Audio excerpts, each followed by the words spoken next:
and your life and my life and our friends and families and millions upon millions of other beautiful people in this country, if their lives were at stake, it might be something worth. What would you rate this on? What would you rate this as a show? Oh, this is definitely multiple Emmys. Multiple, right? Yeah. So, like, you know how excited the internet is about whether the guy should have brought McDonald's for all of the kids or whatever that dumb shit is. Yes. That is apparently staged anyway. These things, these clout people, the clout coin is what I call it. You know, you got so many coins out here. Well, used to, but but you got no Bitcoin. No, they're still out here. But yeah. This is stupid, right? Okay, so like if it wasn't representing existential threats. Right. To not just the Republic, but to literally millions of people. Yeah. This would be that story. It's that ridiculous, and there's so many ways to argue about it. But instead, if you have a uterus, you need to move to Canada. Yeah. Basically. Or even Mexico. Or Mexico. Or Ireland. Or Argentina. Or Italy. Or, all of these other places that have better women's health laws than nominally non-religious United States. Yeah, and go back, 2 shows ago where we had we had our doctors on. We had Dr. Amy and Dr. Shannon on in preparation for this thing that we were pretty sure was going to happen. So go back, check that episode. To that show. Listen to people obviously more, weak. If you are a possibly pregnant person or a person who is pregnant or a person who may eventually become pregnant, go back and listen to that show and learn as much as you can because access to shows like this may also evaporate soon. Yeah. That's very true. The guy who owns our network is named Trump, and he has been trying to cancel us for 7 years. He's still unsuccessful. Hey. But that other Trump might beat him to it, which I bet you he loves hearing. Yeah. That other Trump is a better Trump than him. Of course. Of course he is. Okay, so here's the deal.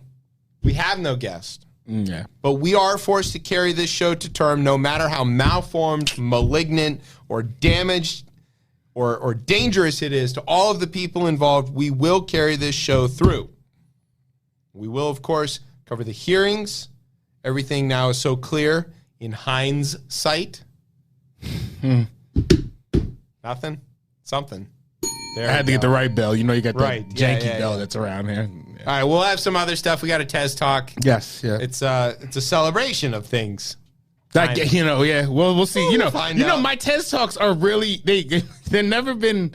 You're like the celebrations. John Oliver of our show. They're never. You tell us something awful. Look at these dead ass birds. Yeah. Oh man, Woo. I can't wait to figure out how you're gonna tie your TES talk this week to that quote. But I think you'll figure it out between. I think it's probably. Already been enough hop slam, and you'll get it. I know. I haven't even started on that yet. All right. So I can't say. I have a word that I'll tell you in the break. I can't even. You don't want to say it out loud? No, because again, it's like satirical and like it. You almost, but like. And I can't do anything deadpan, so I know that's a terrible type of. That's true. Yeah, no, you're like a human being that has emotions and laughs. I can't do things. And I'm the one that says the awful shit without cracking, except for that one time that I couldn't ask the doctors that really, really stupid question.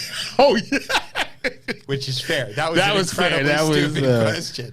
You should definitely go back and listen for that. That might be the best moment of the year so far in 2022 on Chip Chat. I don't know. It's up there. That was up pretty there. Good. That was a All so right. I don't even know. I'm trying to think of I've got a word. You've got a word. I mean, this stuff always, I guess. What are you afraid of? Because again, it's not. What was Trump's quote? What do I have to lose? That's fair. All right. What are they going to do? Cancel us, Tez? I don't know. No? All right. You have a moral conscience. That's why it's holding you up. Mm-hmm. All right. You ready? Yeah. You got something? Mm-hmm. Okay. Sit back, grab some. Pussy.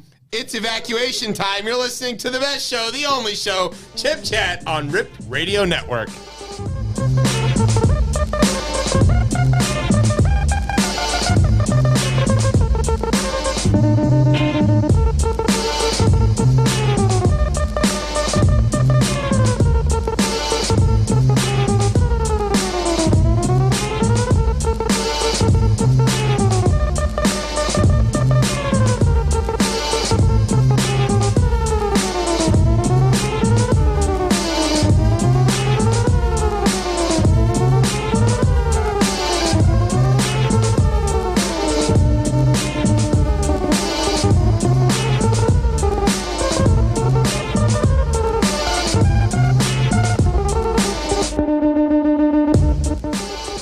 Welcome back to Chip Chat here on Rip Radio Network. I am your host, Chip. With me is Tez. What's poppin', y'all? All right, so we have to talk about the Supreme Court decisions that came out this week. The big one, obviously, that people are talking about is Roe. There's probably like half a dozen giant issues here. One thing around this as well, too, should we start referring to this as Dobbs? Because I get that but like, right? Yes. Well, maybe. I mean, Dobbs is is now the law of the land. Yeah. So that because anything, I say that, right? Not even being like flippant about it, but more so, like, as we go forward forever, how many years now of challenging it, this is the law that we have to challenge. We're challenging the Dobbs ruling, but if you think about other things that ended up getting overruled, but that are often talked about as such, like Dred Scott. People say, oh, well, the Dred Scott decision. Well, what we really mean is that the Dred Scott decision got overturned. We don't mean the decision that allowed people to, capture slaves or whatever. That's not good. And same with Plessy v. Ferguson. Like we don't talk about that in terms of the outcome. We talk about that in terms of the response to that, the overturning. And I think with all of these things, we might need to look because all of those things were ruled on for a reason. So Uncle Clarence is going to undo all of them. I think if he gets an opportunity, that was what he signaled. So let's go down this list in terms of things that are sort of important, and then things that people know what happened with the overturning of Roe. Basically, the Supreme Court found in a weirdly worded decision by Samuel Scalito. That's good. Yeah. That's good. Who quoted 13th century and 17th century witch hunters in his reasoning. That's always a good sign when you're quoting people who burn witches. And to be clear, they weren't actually witches. Yeah, just women. They're just women. Unmarried women. You know how dangerous they are. He quoted them, and he also made this case that there was no constitutional right to an abortion. And then he went like this weird step further, and Beer Can Brett sort of wrote a little addendum that added to this that says, but we're only overturning this one precedent based on the prenumberate rights that we can talk about in a minute. But all the other prenumberate right cases, we're not touching any of those. And then neighbor Clarence was like, oh, actually, concurring opinion. We're going after him. Yeah.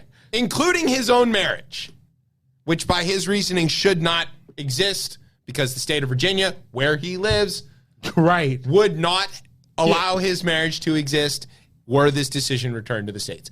Now, the right has been lying directly at you about the outcome of this. They're saying, look, it didn't ban abortion anywhere.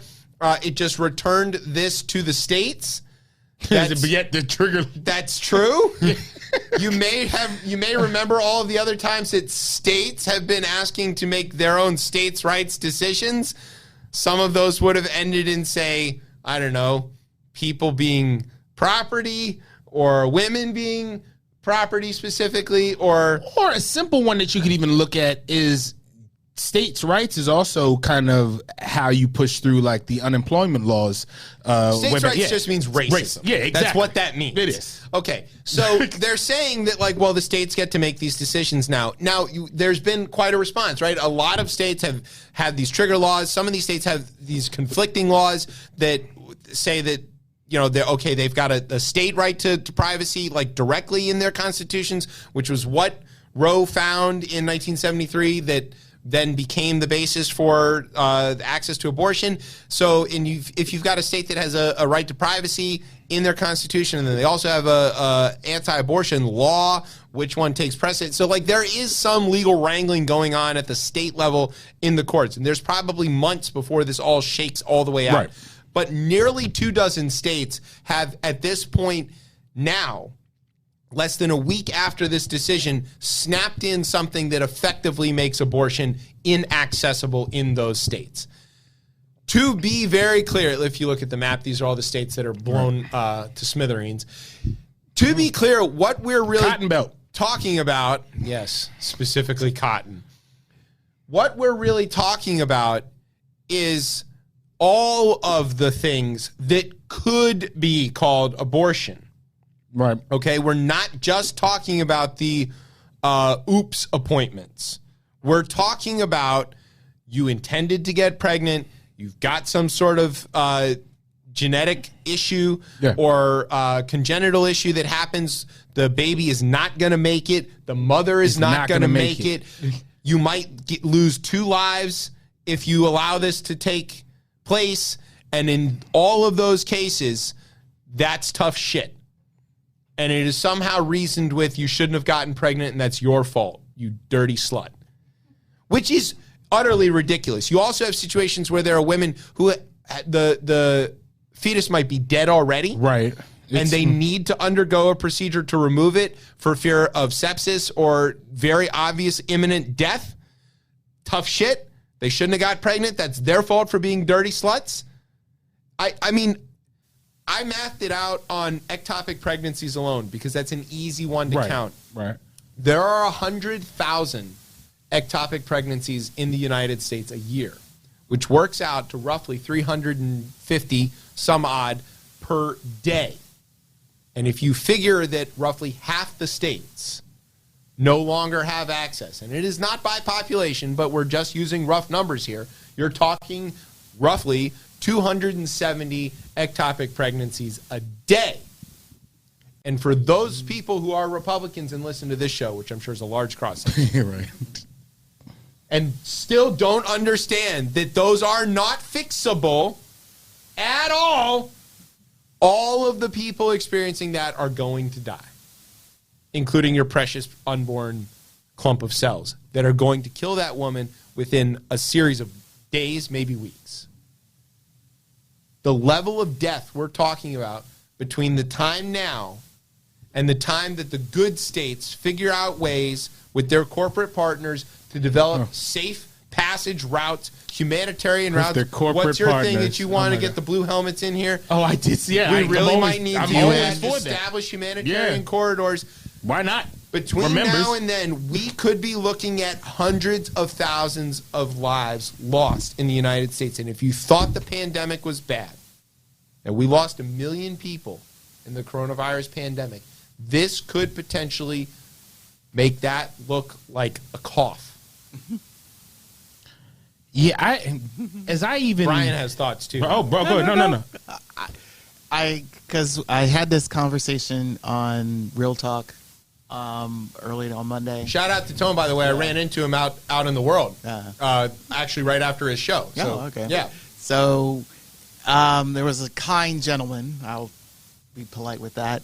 Tried to iterate the fact of how this is. The way he talked, it just felt like this was nothing. It felt like, like a caller? This was the caller. It was the first thing. Batman. It was Batman. No, it wasn't Batman. It was somebody else. And first mistake. Call us. Yeah, and the funny thing we don't take them. Yeah, and the funny thing is like you how you said it was like it's it's in other states. You can go move. You can do whatever. It was just such nonchalant. And you forget the fact is like, even though you claim it's like it's supposed to be how that lovely lady who praised Trump in the end, the other Trump. Is like, thanks for saving quote unquote white lives. Well, we're going to get to the white lives thing. But the point is the fact is like how you guys, again, this proves the fact that the GOP or whatever you want to call this, Trumpistas, Trumpistas, yeah. Don't look at the numbers.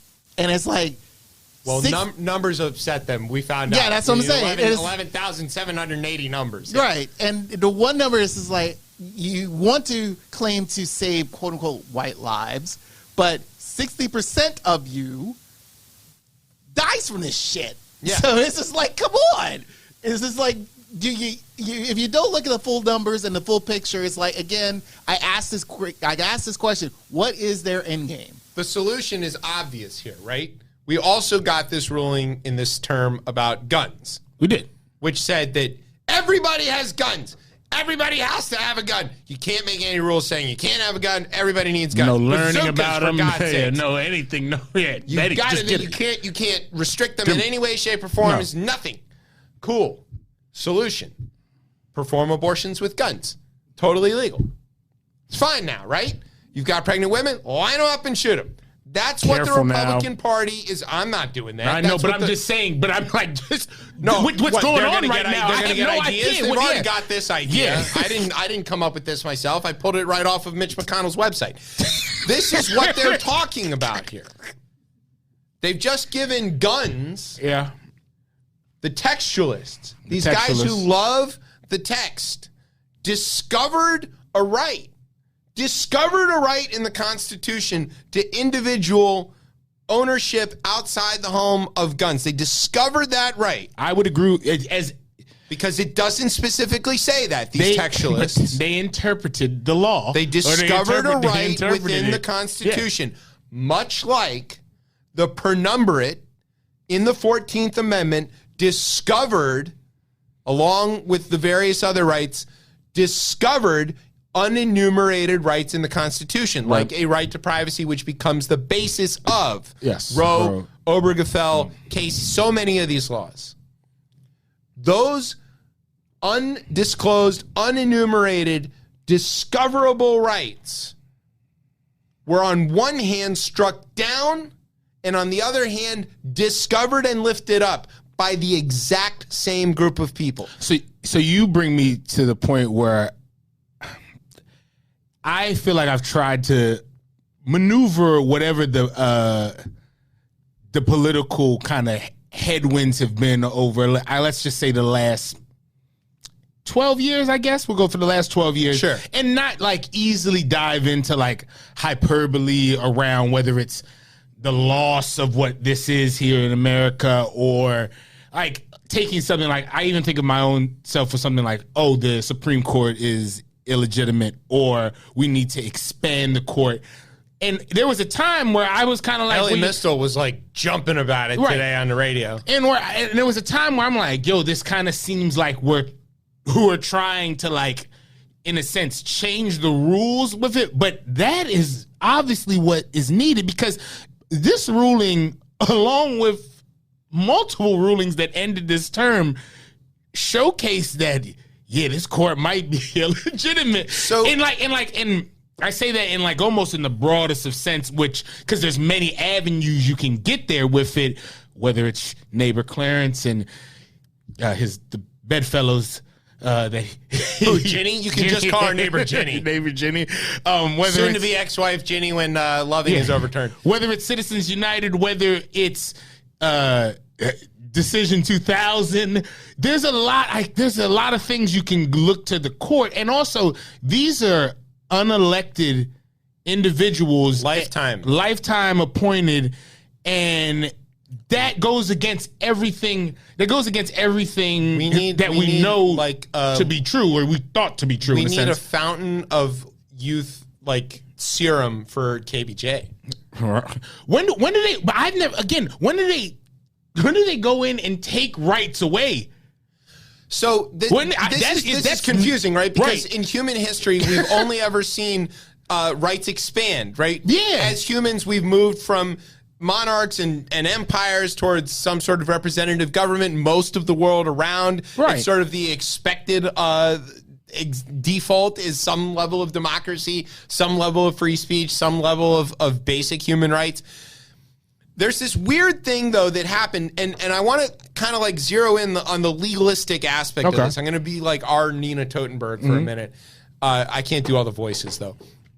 The situation here on the court, maybe it's illegitimate or whatever. And from a political perspective, we can talk about the devastation and really the real risk we are at this moment of losing our representative democracy, our republic, and slipping into some sort of weird theocracy or something. Because as we talked about previously last week or the week before, that we are working this weird experiment as self-governance. Yeah. Right? And we may have found the weakness in it, which is the fact that there's a certain chunk of this population that doesn't really like self-governance. They're ready for it. Ruled. Yeah, they want to be ruled.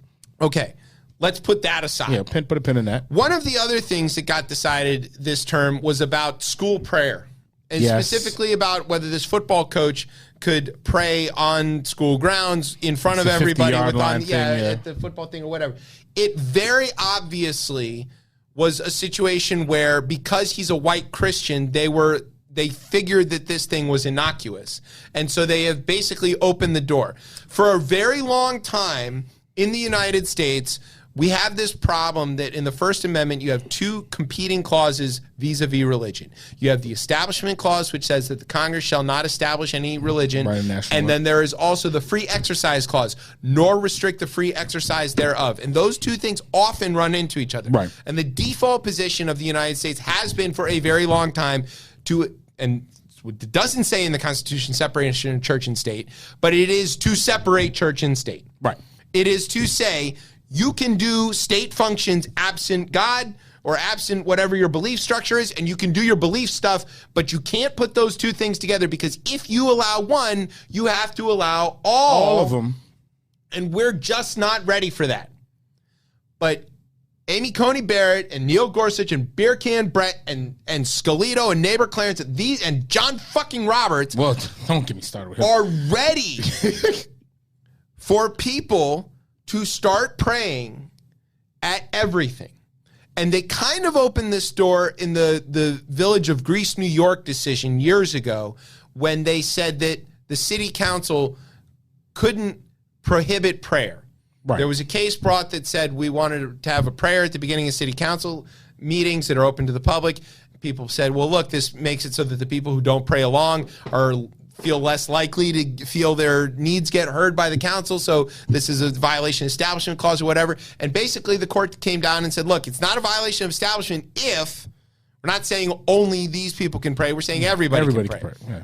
That as the precedent now sits behind this weird football coach thing, which is to say everybody on the listening to this needs to try and press the issue to pray in public schools, public venues, government meetings as often and as horrifically as possible. And I don't want to use horrific in this same sense. Like, I started writing offensive as fuck prayers that you can get me on the Twitter. He'll open up his drafts. At ChipChat He'll open up his drafts and send them, I've got Lord. whole Google Doc files of them Oh. that you can take as a template and go walk into your school and offer these prayers. They are vile, disgusting, offensive, awful shit. I mean, the really most awful shit you can think of, and you have the right to say it, and you have the duty to do it. That aside, also, I want to say, and I got two on this. Yeah. One, I want every Muslim cleric in this country to go and sign up to pray at every school possible. Yeah.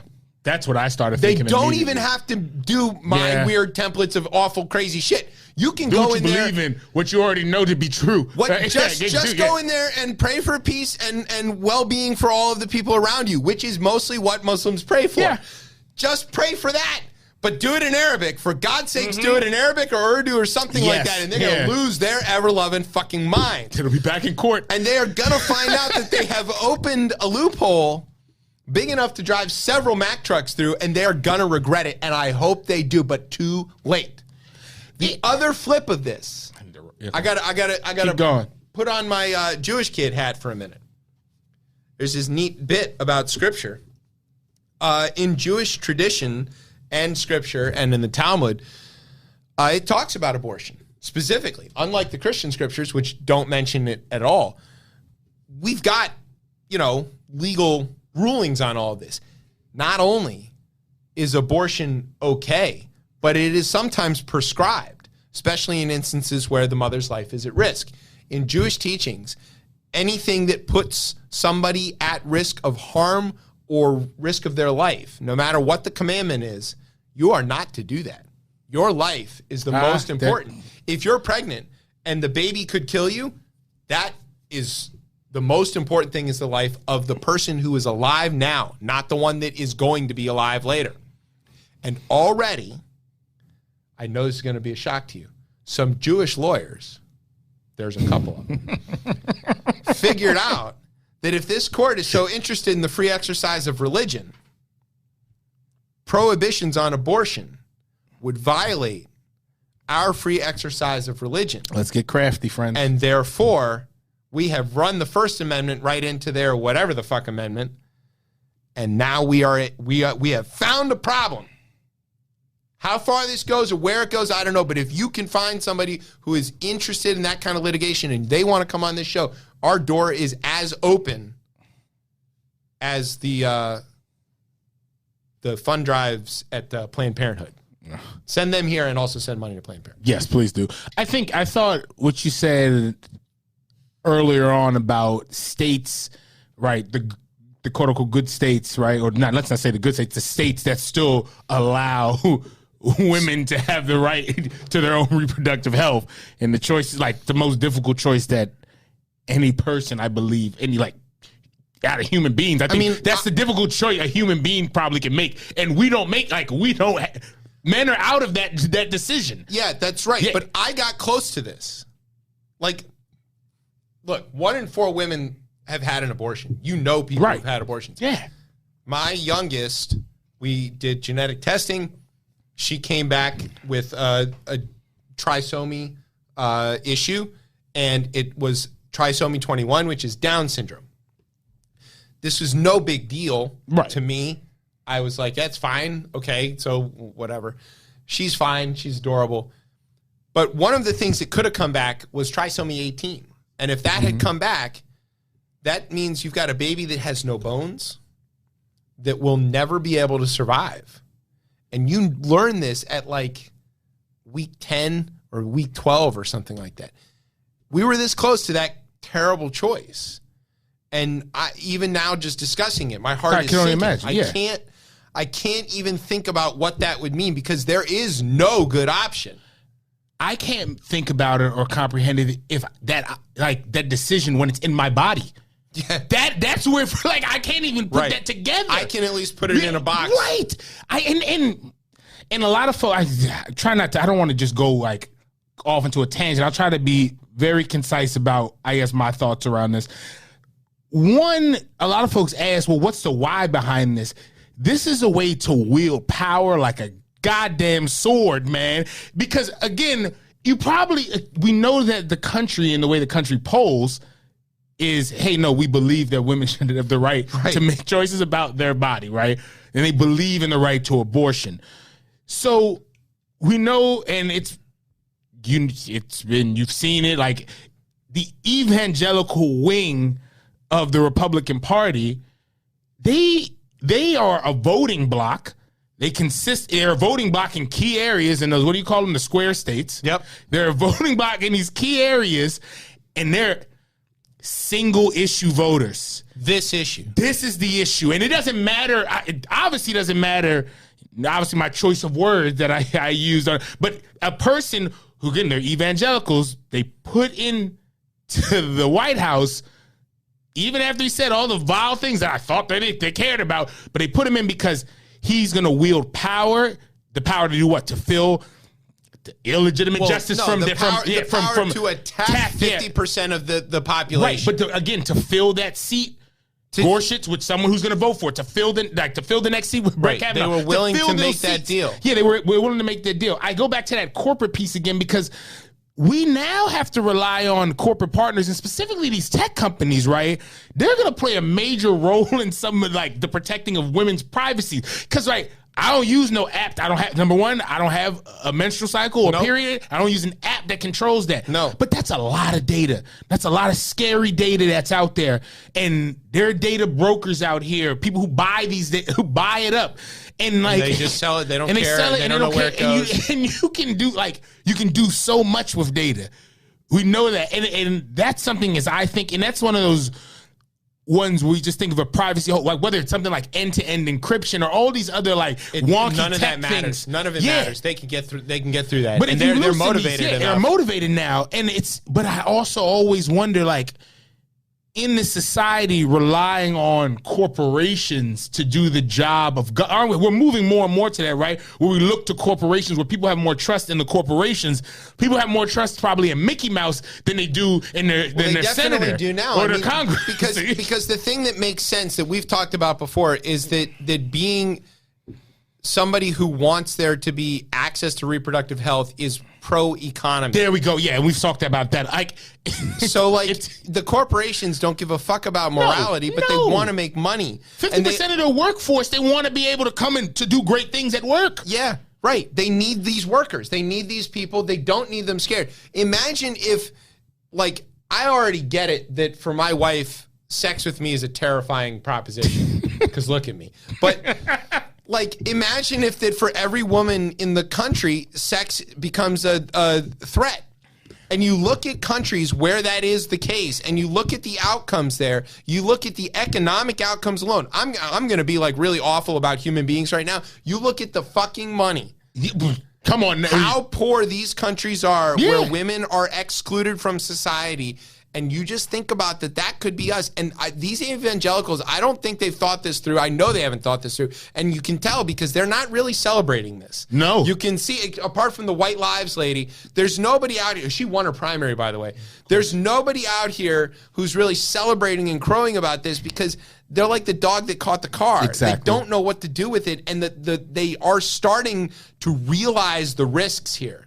And the more extreme these things are and the fewer exceptions there are for lives lost, if 1 in 4 women has an abortion, and now you're talking about that in half of the country, they no longer have access. That's now 1 in 8 women who exist are going to have either a clandestine abortion or they're going to suffer the consequences of not having that abortion. Back to the economics piece of this as well, too. No matter what law you put in place, the demand will be there. Right. Drugs seem to be available. Yeah, right. The demand will be there.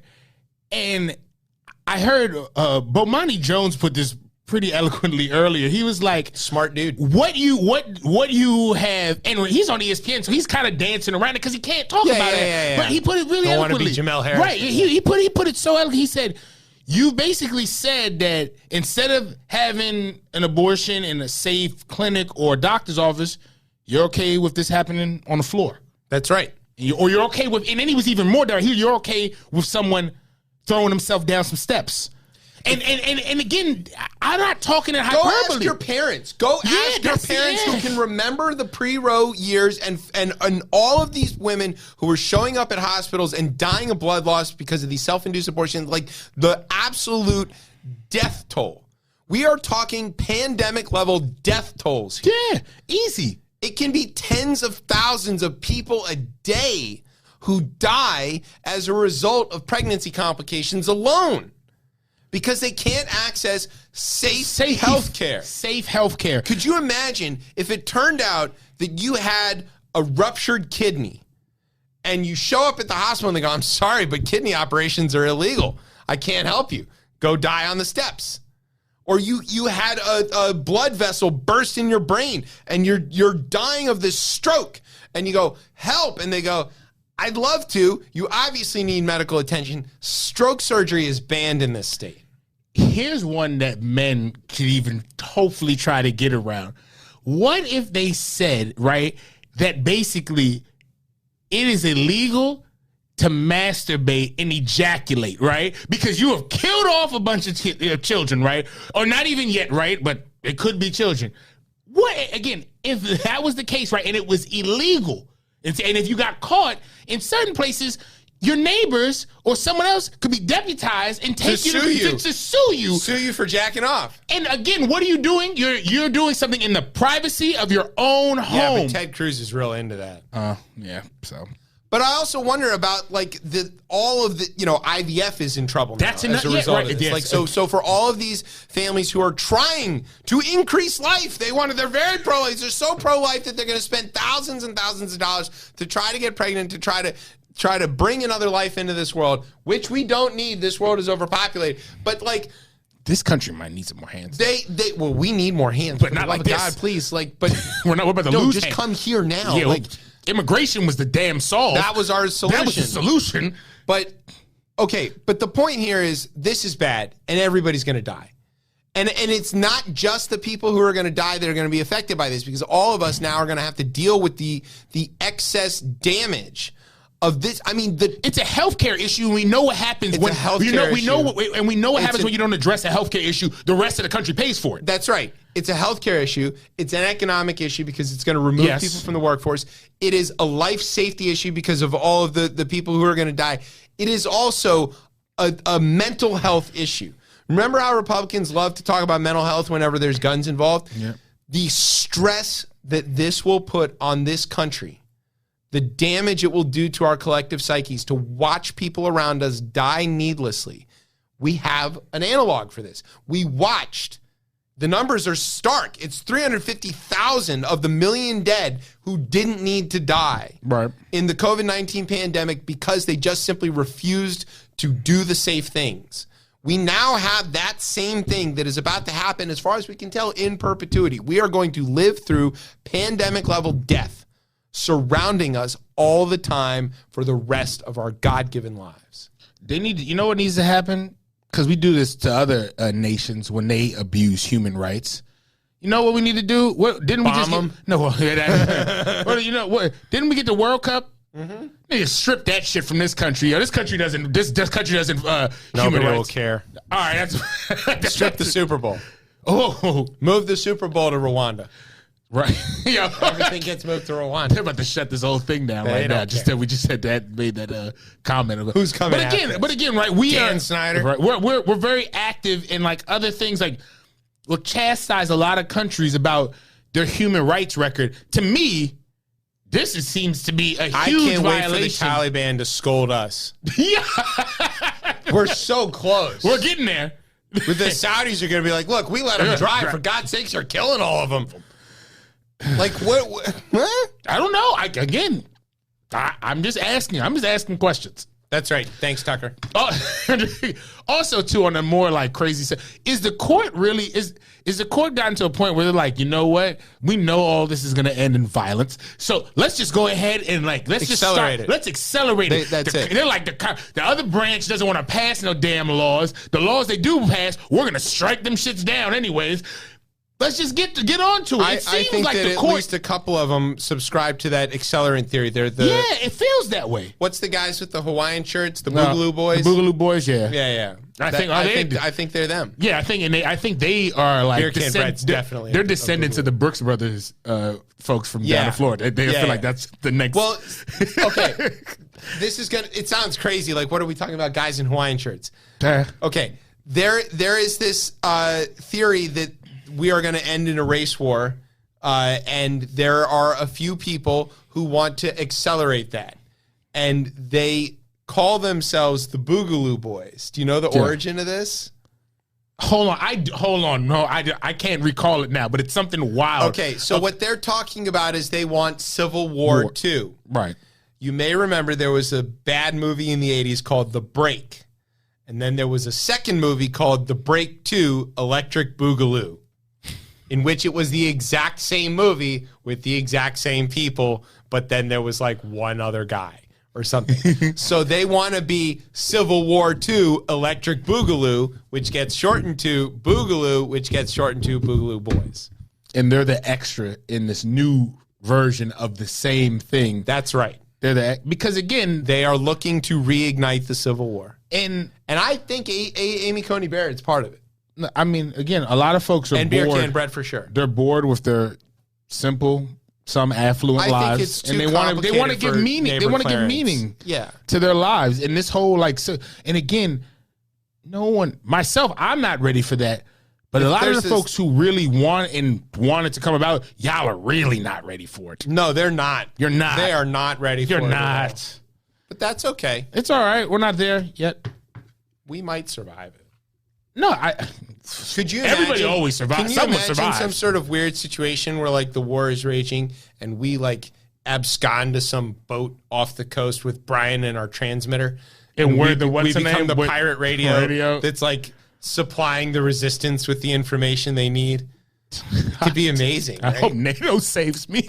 Let's do it. Yeah, right. I just hope NATO comes Sweden in. or maybe Switzerland. Joe Biden couldn't tell the difference today. Okay, we're going to take a break. And when we come back, we promise we'll have more sad news. More sad news, because that's what we do on this show. You're listening to Chip Chat on Ripped Radio Network. Sweeps.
Welcome back to Chip Chat here on Rip Radio Network. I'm your host, Chip. With me is Tez. What's poppin', y'all? All right, so now we want to talk about the coup, right? We got to talk about the coup. That is ongoing. So, Tez, did you call anybody today with your telephone? Yeah, I did. Yeah, did you? Or maybe look something up or, check an email or something. Had a political conversation today. Yeah, you know who did not do that today? Who? My man who, let me guess. He's a Chicago chicken. Oh, so that is the all-knowing eye of the Constitution, John Eastman. That's correct. John Eastman did not call anybody on his phone. Why?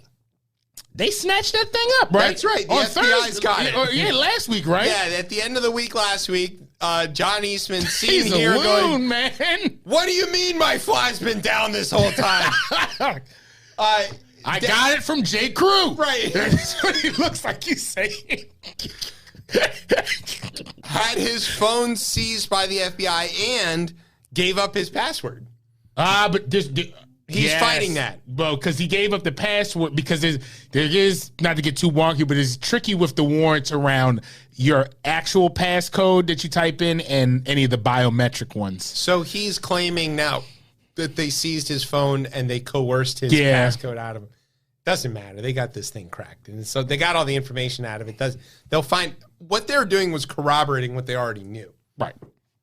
As we've talked about before, all of this is sort of moving to confirm that which is already known. But it's important because Jeff Clark got his stuff raided. Eastman got his stuff raided. We didn't know about Eastman's stuff getting raided until he went to court to protest that his stuff got raided. So that's how we all found out about it. But it does show that your boy Merrick Garland is actually doing something. Friend. He is doing something.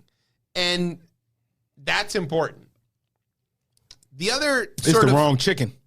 Yeah, well, I know bologna is the other chicken. The other We're going to chicken, get to that chicken in the second half of the coup discussion. The other part of this coup story that we need to talk about, which we'll get to more stuff on the hearings from Hutch later because she was amazing, is that it's still ongoing. Like, they're not done. Just because they got beat on January 6th and they didn't successfully kill Mike Pence or whatever. They're winning in other more crucial areas. Yes, the attempt to overthrow representative democracy is ongoing. Dateline. Colorado. It's one of those square states. It is. But it's got a Jewish gay governor. Yeah, I say Colorado. Look, again, right. This is what happens when when you legalize weed, everybody starts to get a little more chill. Yeah. So, but Mesa County. Now, we've talked about Mesa County before because there's a lady there called Tina Peters, and she is really something. She is. For a long time, she worked in the election office, and she was just like a regular bureaucrat, and like nothing was going on. She basically, processed things, stamped things, moved paperwork, whatever. Then she got an iPhone. Then she went down the YouTube rabbit hole, and she turned into a QAnon crazy person, and importantly, broke lots of laws. A lot of laws. She is under indictment now for breaking like literally seven laws. Yeah, I was going to say more than half a dozen laws. For basically, she hacked a bunch of voting machines, downloaded all their software, and then gave it to a bunch of randos. None of which she had clearance to do. This is and she's not even like denying the facts of the case. She's like, yeah, I did it. It was great. And it proves voting do fraud. it again. Yes. Well, she's going to have an opportunity to do it again. Why? Didn't she get elected? She was running in her primary, and she's going to be the Mesa County registrar. Basically, she's going to be in charge of the vote counting there in Mesa County. The primaries in Colorado were this weekend, so this all just happened, but we kind of knew that this was going this way. Now, Mesa County is not that big a county. It's not that big a deal, but it doesn't matter because you're going to have something, and then they're going to say, like, look, if this happened in Mesa, then it can happen anywhere else. And she is going to lie about it. She's been open about that. She's already telling everybody what she's going to do.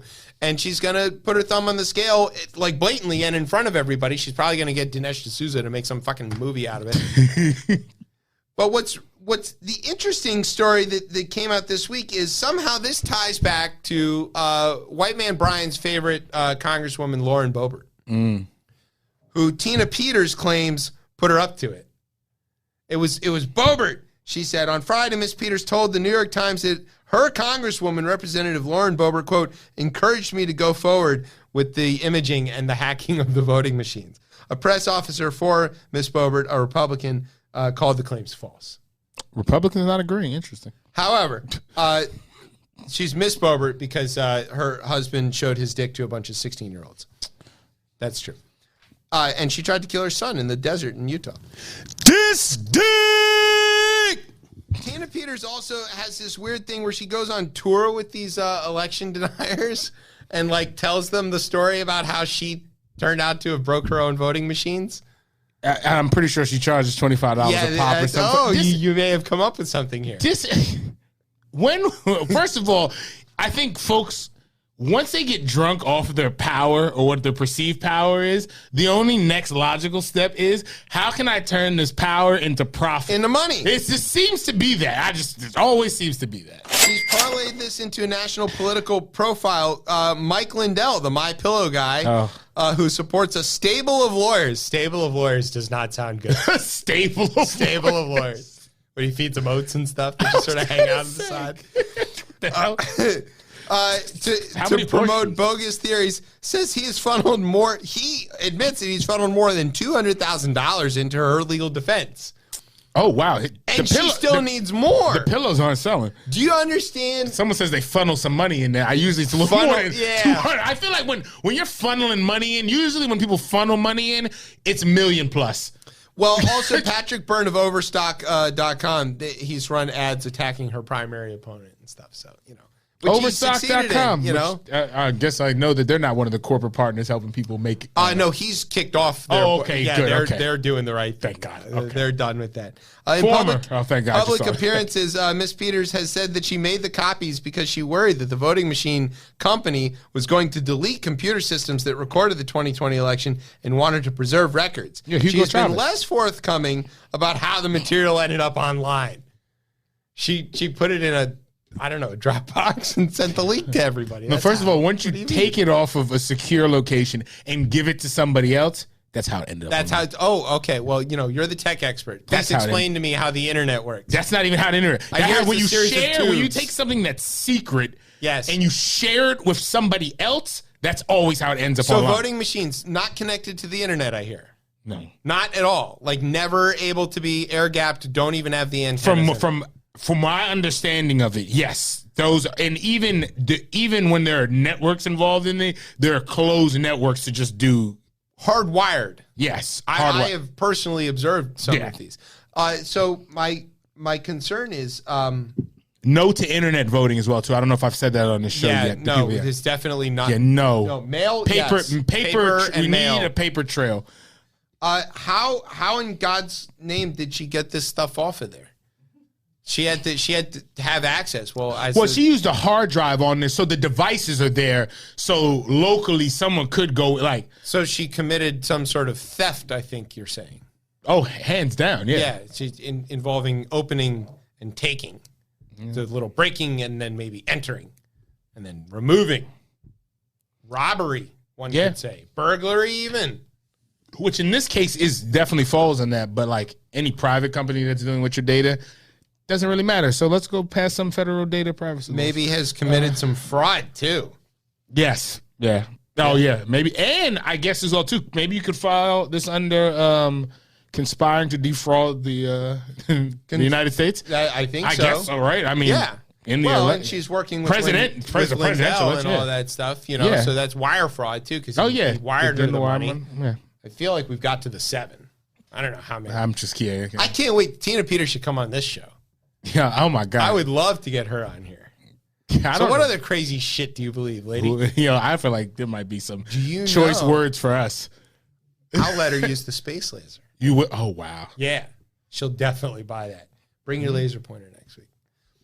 Okay. I'll share the watermelon. Let's take a break. No. I've been working my way through a watermelon this week. They're like $3. I'm not even a fan of watermelon. I love watermelon. I'm not. I think it's a useless thing. Height of the season right now. They're like $3 a watermelon. So it's like I'll buy it. And it's taking me forever to eat this damn thing by myself. My kids aren't even helping. Yeah, I'm not a fan of it. What kids don't like watermelon? Hands up. Really? Me? Yeah. My kids too. I don't know what's wrong with them. Something it doesn't. It's delicious. Is it delicious? A little salt on it too. Yeah. Oh yes, it's delicious. Little chili salt with a little lime. I Oh guess my I god! could see where that makes it a little more appealing, but by itself, still no. No, I definitely ate like an entire round of it last night while I was watching TV. There you go. I like as you get closer to the actual skin, the tartness of it there. But other than that, yeah. But before that, nah, I'm not messing with it. Oh man, so it's a flavor journey. Flavor journey. From the sweet to the tart and from the soft to the crispy. I mean, yeah. there's so much there. Plus guess. the whole act of eating it and the wedge and the shape and the sort of ceremony of it all. I don't know, man. I feel like you might be a hater.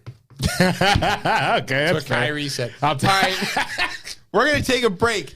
When we come back, we will tell you about part two, the exciting stuff from Hutch on the Hill. You're going to love it. You're listening to Chip Chat on Rip Radio Network. Cool.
Chip Chat here on Rip Radio Network. I'm your host, Chip. With me is Tez. What's popping out? All right, so now we want to talk about the other part of the coup. So, like, you started your week on... What's going on in the coup? Yeah, there you go.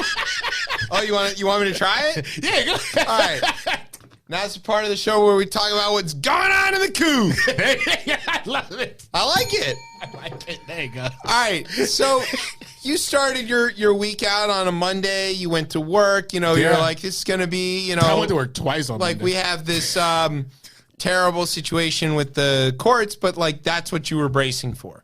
Yeah. And then we all got this notification, emergency hearing. And I was on the phone with my boy Ye, and when it came through, and I said, "Oh, tomorrow's about to be blockbuster." Right. And I said, this is about, because we weren't supposed to get anything until July. Right. And again, if this was a drama, that really didn't affect hundreds of millions of folks' lives in this country and was less than a mile from where I lay my head to go to sleep, this would be really interesting. That'd be really interesting.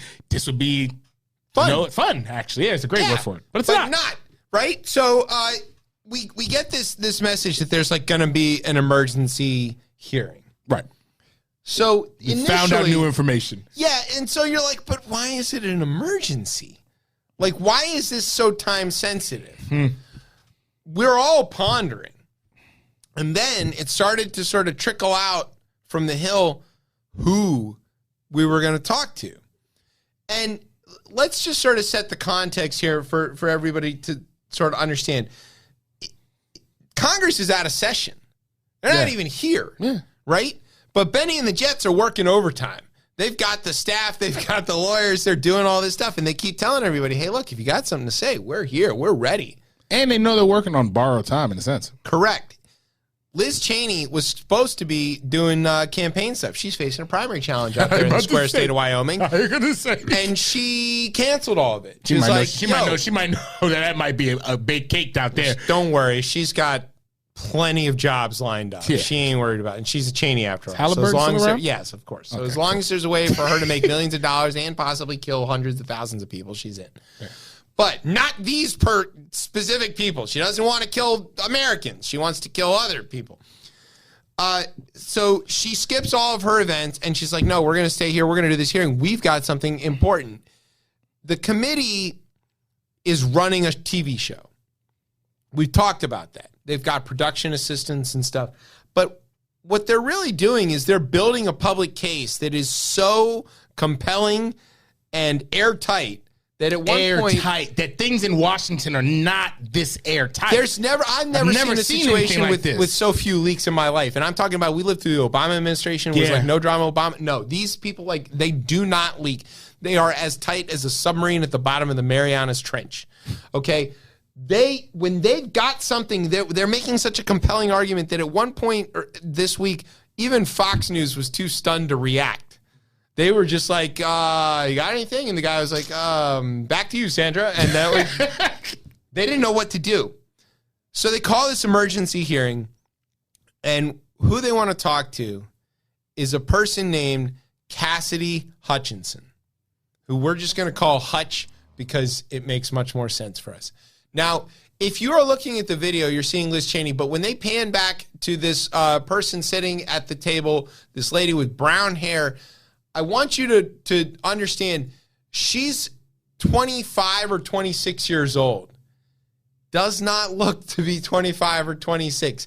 That thing about what happened to Obama with his hair and all that, the White House will do something to you. Okay. But what she is young and very, very brave. Cass Hutchinson is a lifetime Republican. She was an intern for Steve Gottschalk Scalise and worked Cruz. Yeah, worked for Ted Cruz and got a promotion to go work for Mark Meadows as his chief of staff, essentially. Yeah. He was the chief of staff of the White House, and she was his number one assistant to the chief of staff. She had an office less than 10 feet from the Oval. Literally, actually, between the Oval and Meadows' office. Earshot. Within plate shot anyway. As Benny Thompson showed us in a CGI video of The West Wing, which I was listening to on NPR when they first said that, and that was when later I was like, I have to watch this on TV. Yeah, you got to see this. It's like, where do they go? They had to the model pictures as well too. I mean, again, the television aspect, which I think one thing they know about this country is we love us some television. We do love television. That's why we elected him. And there's a certain guy who likes television. There's one. Yeah. So this is as much to irritate him as it is to do anything else. Yes. Which it turned out it did, because Liz Cheney told us about that. Okay. So they call this an emergency hearing, and they've got Cassidy Hutchinson. What do they want to talk to her about? Well, you know that song from Hamilton, In the Room Where It Happened? She was always in the room where it happened because she's Mark Meadows' number one assistant. Not hearsay. No. Her job is to be in the room where it happens, to write down all the things, and Meadows will, like, look at her and go, did you get that? And she'll be like, yeah, got it. And then it's her job to basically execute on everything that ever happens, right? So she is in direct contact, first name basis with all of these people here. Trump told everybody on his fake Twitter that he's never heard of her and that she's a phony and a leaker.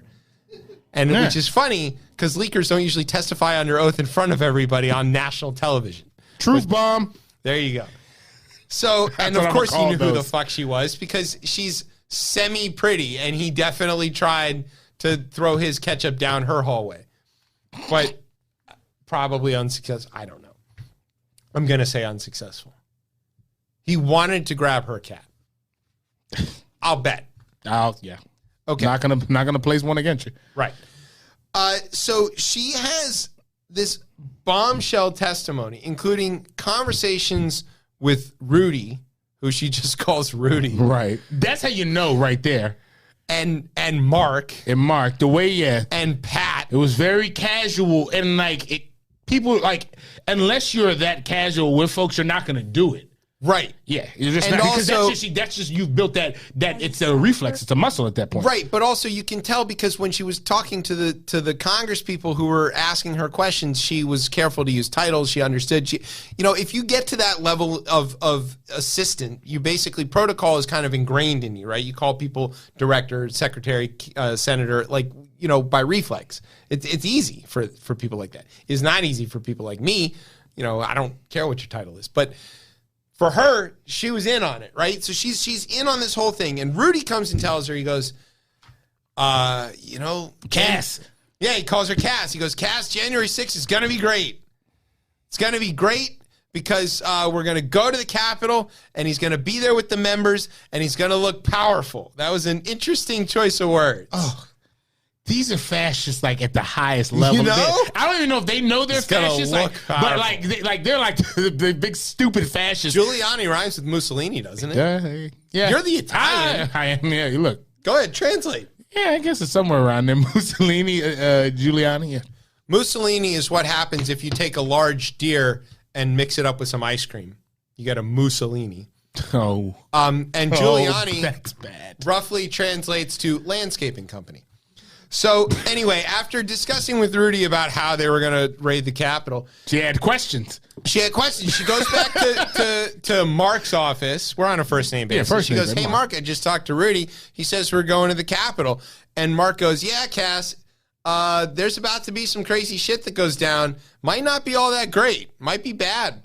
Might be real wild. Word? Yeah.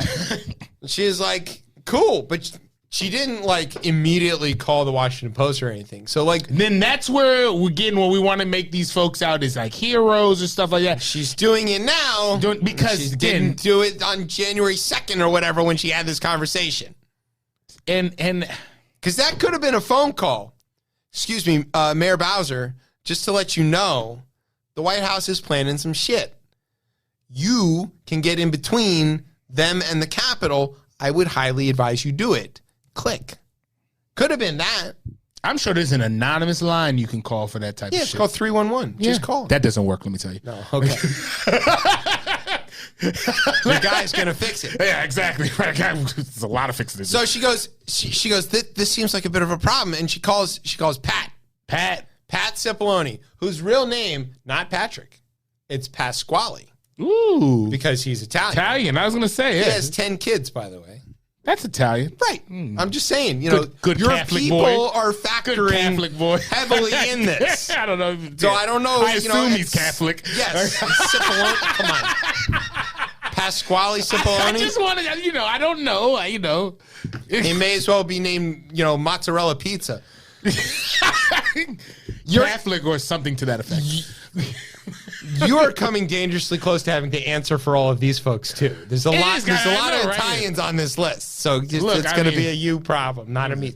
Where's Well, my people. my old involved, buddy too. Scalia. Yeah, Mr. Hirschman's involved. Never mind. Oh, yeah. So Right, there's a few folks. we may be involved. Tarico, you need to answer for them, not Yeah, me. yeah, Shit, come on. Where's Tarico? It's like the number one Italian in the out country. here. Yeah. Come on. I'm second to him. You're obviously. right there.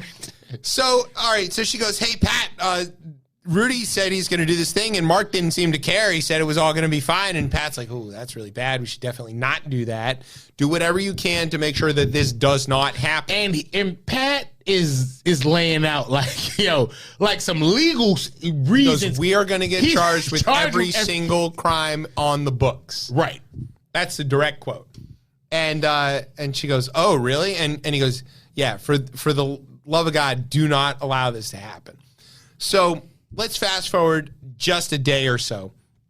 On the 5th, she understands that Trump is talking about trying to go to the Capitol. He wants to go to the Capitol. And he's trying to work out what they call an OTR. It's an off-the-record movement. And this is what you do when you're trying to, say, move the president. You don't want to let the press know and stuff like that. It does happen a lot, right? There's a published schedule, and then there's the OTRs. OTRs take like an hour or so to set up, but they're a little bit riskier and a little more dangerous and whatever. So he's working on this, but he wants to go to the Capitol, and they're having trouble. Can't get it to work. But even before, I think him wanting to go kind of to the Capitol is like that top level one. But I feel like even before that, I feel like she had mentioned. No, I remember what it was. He wanted to remove the mags. Well, we haven't got to that. We're still on the 5th. But that's on the 6th. Yeah. Another interesting thing happens on the 5th, according to Hutch. Right. Mark Meadows is spending all day kind of like futzing around about this idea of going over to the Willard Hotel, where Rudy, the War Room, is there. Bannon, and Carrick, and formerly the Elizabeth Arden Red Door Spa. That's right. Yeah. And they're running what is known as the War Room, right? Which seems to be a bit of like a shadow government coup plot. Yeah. So what we learned from this testimony is that there's basically like 3 groups of people doing things. There's Team Crazy, which is Rudy and Bannon and them, who are trying to overturn the election, and if they can't, are willing to and are planning a violent response. Right, because that in a sense will interrupt the electoral count. Well, they're planning to seize power by violence. They are like, we are at the point of the brown shirts. This is what they're doing. And then you've got the people like Pasquale Cipollone. Did I get that right? Oh, sorry, Pat. And some of the DOJ guys like the Double D and Rosen and them, who are trying to say like, this is done, this is over, stop this shit. And then there's this like kind of neutral group, which is like Ivanka and Jared and some of these other folks who are sort of like, look, we're okay if it works out, but we don't want to be part of the planning of the violence, and we also aren't going to tell it to shut down. We're just going to like keep our heads down and hope everything goes fine. And for a while, everybody sort of assumes that Mark Meadows is in that sort of neutral group, right? That he's kind of playing this both sides thing, but he's not really doing it. Let's just put a pin in like, what is Mark Meadows doing? But there's this very telling thing that happens that on the 5th, he wants to go to the Willard and go hang out with and be in these meetings with. There's a meeting that's scheduled, and he wants to be present there. He wants to be present there with Rudy and Bannon and the Proud Boys and the Oath Keepers and all of these other violent people who end up being arrested later in the aftermath of the coup. And eventually, Hutch convinces him not to go. Yeah, he asked for the Secret Service detail to he get over there. He was ready to go over there and stuff. He was getting his car ready, and Cassidy Hutchinson goes, Mark, this would be really bad. You should not go. And it took hours of persuasion, but eventually he goes, all right, I'm just going to phone in. Phone in, yeah. Okay. So he's still read in on this. He knows what's up. Then gets to the 6th. Okay, it's the morning of the 6th. They're going to have this rally at the Ellipse. Trump wants to tell everybody to come, and he's ready to attack the Capitol and stuff. But the Secret Service, they've got a job to do, which is nominally to protect the president. They've got to protect the president, and they are around in the crowd. And here's an interesting thing that we learned in these emergency hearings. All the radio chatter Ooh. They've got the radio chatter. And MPD sounds so scared. It's not just MPD though, but Secret Service is on this. Park Police is on this. All of the channels, they've got all of it. They've got all of it. And they're talking about, we've got this guy with an AR-15. We've got this guy with a Glock. We've got this guy in a tree with a Glock. They're identifying individuals, all for whatever reason seem to be wearing cowboy boots. That seemed to be a common theme amongst the people carrying the guns, which I thought was kind of funny. And they're identifying like who they are, where they're at, and they identify in this chatter dozens of guns, but also lots of other weapons: brass knuckles, body armor, flagpoles sharpened into spears, like that Mel Gibson movie. Like they're just seeing all this stuff, and Trump is looking at the people in the grounds of the ellipse, and he goes, "The crowd is not big enough. It looks bad on television." And they go, "Well, the problem, sir, is that a lot of people don't want to come through the magnetometers, the mags." Right. And it turns out the reason, of course, is because they're all packing. Yeah. They couldn't get through. And so it would be confiscated. They would be confiscated, or they would be arrested for attempting to go through. So what is Trump's response? He says that my people, let my people in first, and they're not here to hurt me. They're not here to hurt me. Such a damning statement. Take down the fucking mags. Let my fucking people in. They can march to the Capitol from the ellipse, he says. And it also seemed like, and I'm butchering his name, but the deputy chief of staff, was it Tony Ornato or something like that? Yeah. Yeah, like his job seemed, from what I understood it, is his job is about security, it seems like. As how she but broke according it down to there. the various people in Secret Service, he ain't really part of Secret Service. Right, exactly. He's a yes man. It seems like, But he wasn't exactly a yes man at that moment. He still has like some sort of barrier there. So he's like, no, we can't do this. He can't let him in. We can't do this. So Trump's mad about this. We also learned from Hutch that the speech originally drafted was worse than it was. And she and Pasquale, Pat leaned on everybody to alter the speech, and they finally like toned down the rhetoric to just go there and fight like hell and kill Mike Pence. Because again, it was much worse. Much worse. And a lot of the legal minds around there, they know what the back end of this looks like. They know what incitement to riot is. Yeah, exactly. It's not the no free speech there. The EPA lawyer. No. These are people who've been in criminal fucking trials. They know what's going on, and they're like, "Oh, Jesus, we're about to get like again. We're going to be implicated. Yeah, it's over with." So they get it. They get the speech kind of like toned down, but they're not really sure what he's going to say or what he's going to do or whatever. So then he gets there, and before Trump goes on to speak, he knows that the people in the crowd are armed, are heavily armed. He does know, yeah. He has already been briefed, bitching about them not being close enough to him. Because he hates guns. Empty crowds. He doesn't like the lacquer of the crowd. Yeah, I get it. And so he's a TV man. So he knows. This is where this like sort of willful ignorance thing comes in. At a minimum, he knows and doesn't care. But more likely, he knows and is buoyed by this and is ready to like throw gas on that fire. Yeah. So they tell him, "Hey, man, the reason the people don't want to come through the mags is because they're heavily armed." And what clicks in his head is, "I'm going to kill Mike Pence." So he gets up there on the stage and he gets Mo Brooks to tell everybody about kicking ass and taking names. And he gets Rudy to go up there and tell everybody trial by combat. And then he goes up there and he goes, "Kill Mike Pence. I'm going to be there with you." Won't be his friend anymore. Right. We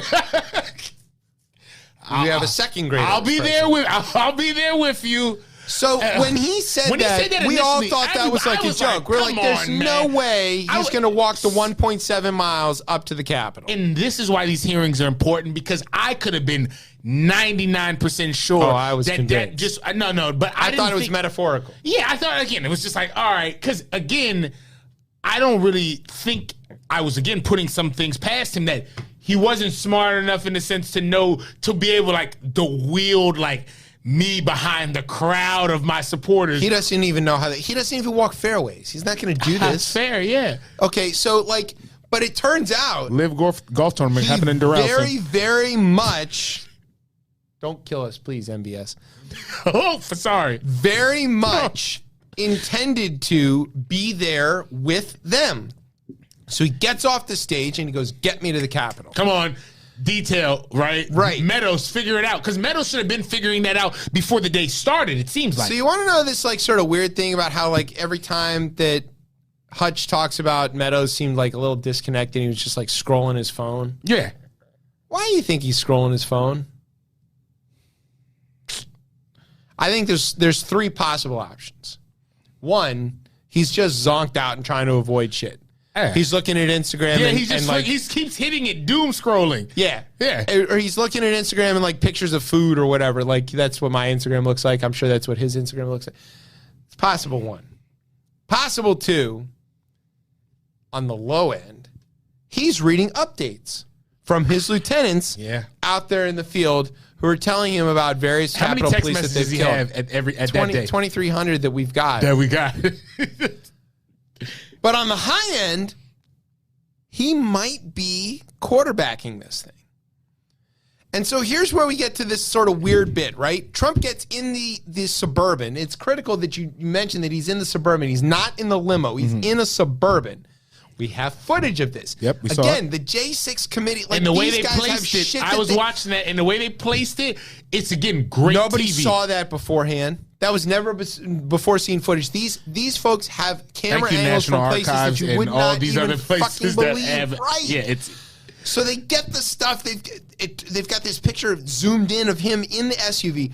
So he hops in the Suburban To give you the visual before what they're about to tell you. and what they're about to say is he gets in the SUV, and here's the story that Hutch recounts. Yeah. He says, "Take me to the Capitol," and they go, "We can't go to the Capitol. It's not safe.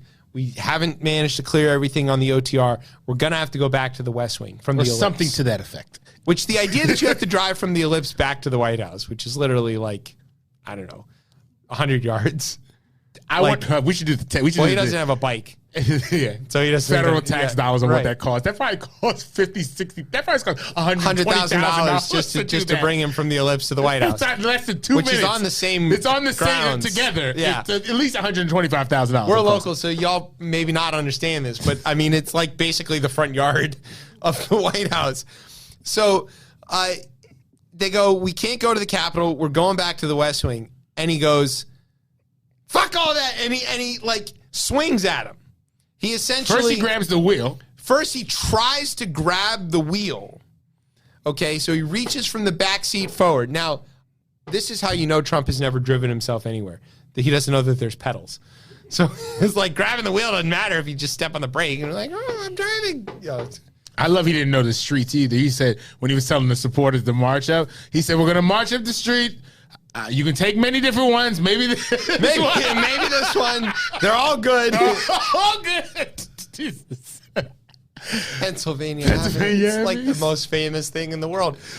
Or you could just walk up or on the They Constitution. literally talk about from one end of Pennsylvania Avenue to the other. Like, that's how they talk. Right, because the White House is like 2 blocks north of the mall. Yeah. And Pennsylvania runs the diagonal directly from the White House. You're already walking. My thing is, if you're going to walk but yes, over. Constitution would take you right there. I mean, we're already walking over You're the at the Constitution. Ellipse. We're If already you're- walking over the Constitution. You true. might as well walk over That's it. right, Or yeah. shit, for independence, you might as well walk over that they're too. not going to walk that far. It's all the way across the mall. You got to cross the kickball field. But like, you know, if you're on the Ellipse, you're on Constitution already. You may as well just walk straight. Right? March, Don't march do the over. diagonals. The traffic circles are miserable.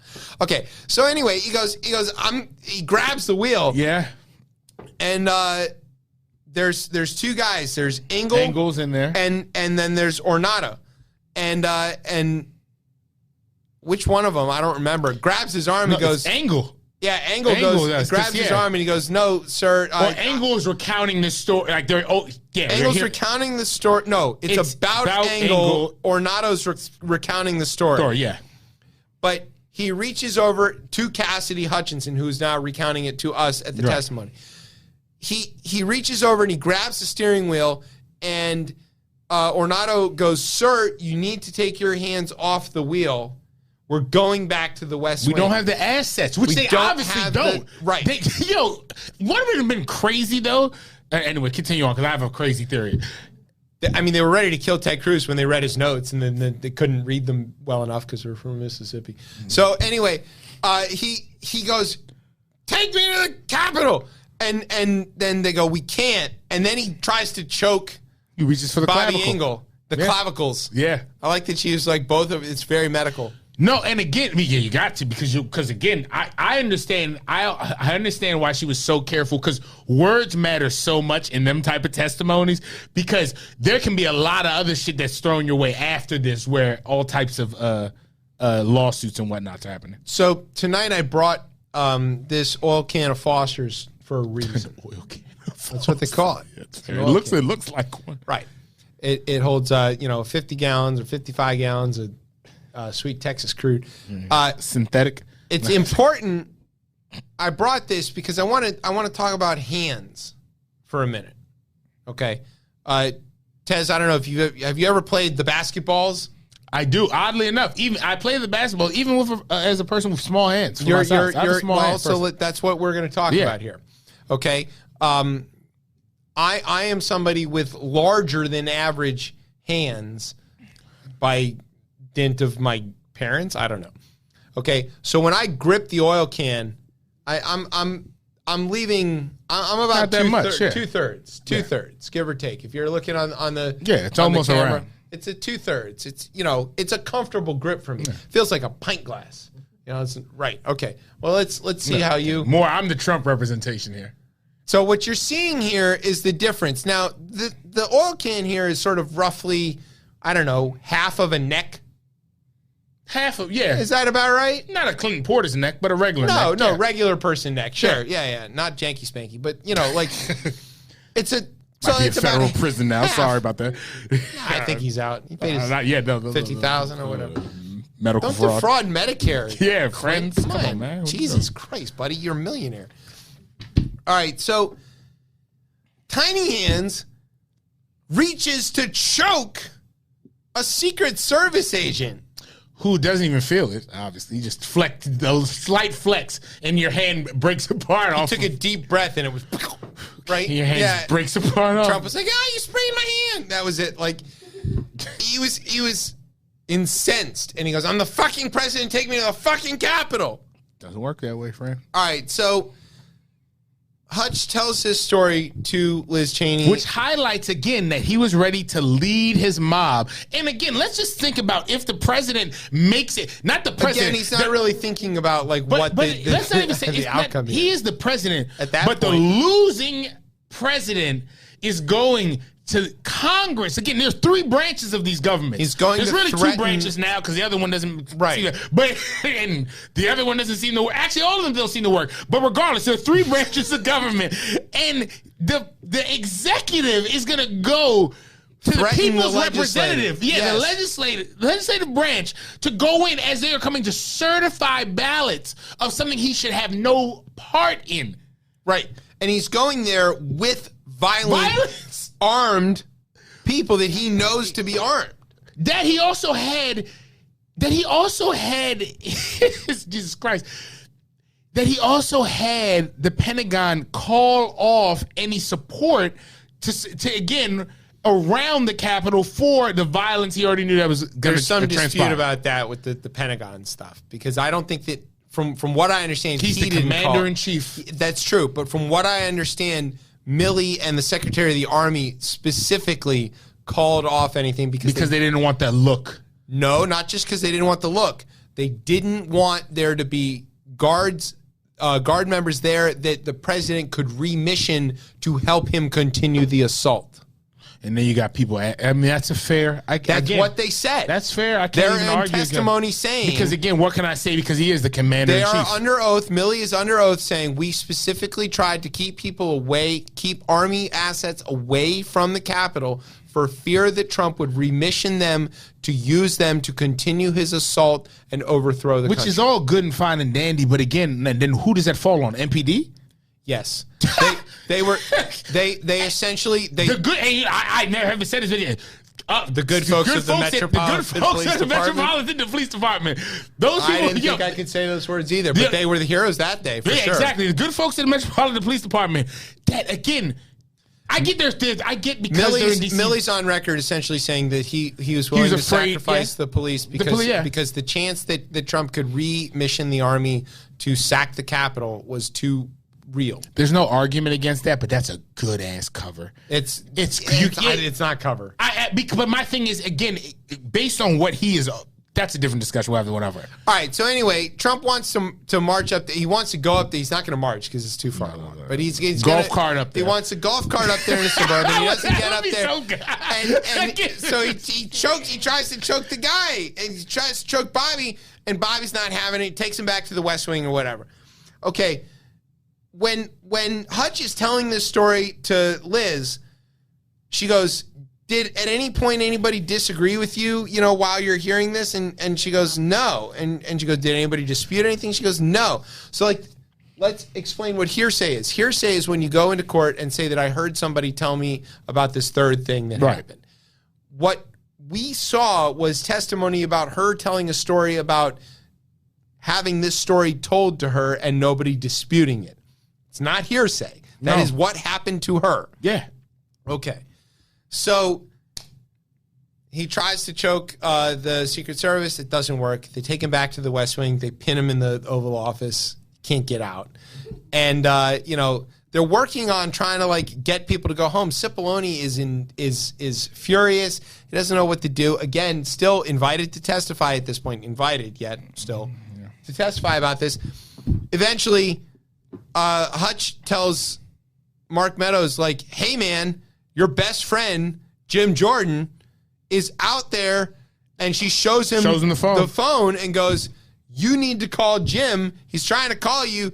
He seems pretty frantic." And Mark is just scrolling his phone. Again, maybe directing traffic or at least getting reports. So he's like, "Yeah, I guess I better try," or something. And he calls Jim and whatever. Again, I'm not totally sure that he was worried about Jim Jordan's safety. I think he might have just been Jim Jordan was one of the guys on the inside. I think that this is... You're the president's chief of staff, and the president, again, has admitted they're not coming to get me. You're good. The reason that he was on that phone call with the War Room is that, and here's where I'm going to close this loop. There's got to be somebody who is the nexus point between Team Crazy and Rudy Giuliani and Team semi-normal, Cipollone and the DOJ. There has to be some nexus there because there has to be somebody who's the liaison between the Crazy and the White House. But you really don't want it to be more than one person if you're trying to commit some sort of massive felony here, because you just can't risk it getting out. Because it's the one person who can choose, in this case, not to testify. But he has given up a lot of records, though. It was him. Yeah. Okay, Meadows wasn't scrolling because he was despondent or disconnected or zombified or whatever. He was running the show. He is the interaction. He is the point of contact. He is essentially the Microsoft DOS of this entire operation. You don't see it necessarily, but it's underneath everything, connecting those dots. He is in communication with the Oath Keepers and the Proud Boys. He's in communication with Ginny Thomas, and he's in communication with Rudy and Bannon and all of them. And he is funneling the information with this shield of privilege and executive, privilege, whatever, and plausible deniability that's a big between the groups. Yeah. And as long as that plausible deniability rests in somebody who is somehow shielded legally, they've got this means of communication figured out. Proud Boys and Oath Keepers, man, they might sing. Well, a number of them are. Yeah, you might be right about. We could see if that happens. In the long term of Mark Meadows being the. But again, that's not far fetched again because he's the president's chief of staff, and specifically him. Yeah, as the Freedom Caucus guy, yeah. And the one with the connections on the Hill, in particular of the people who are willing to vote to overturn and all this kind of stuff. He was like the perfect chief of staff, actually. Perfect for a coup if that's what you're going to do.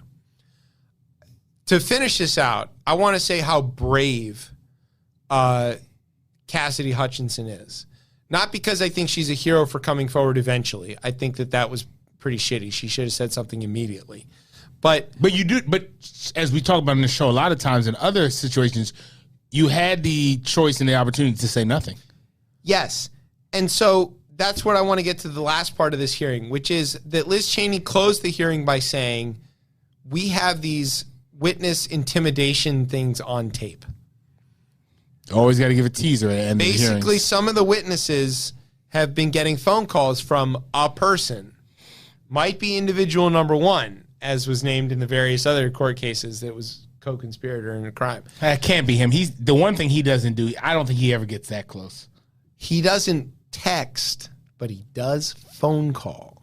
Yeah. Remember, I need you to find 11,780 which might votes. be the one that finally that might get him. That might be the one. So she reads these two statements that were direct threats to witnesses from the at best the Trump people, but definitely from Trump, telling them to be loyal and do the right thing, and they'll eventually come out on the good side on the other end. Now, the fact that she has those phone calls means that the people got the calls and then told everybody about it. And they're like, hey, by the way, I'm getting witness intimidated.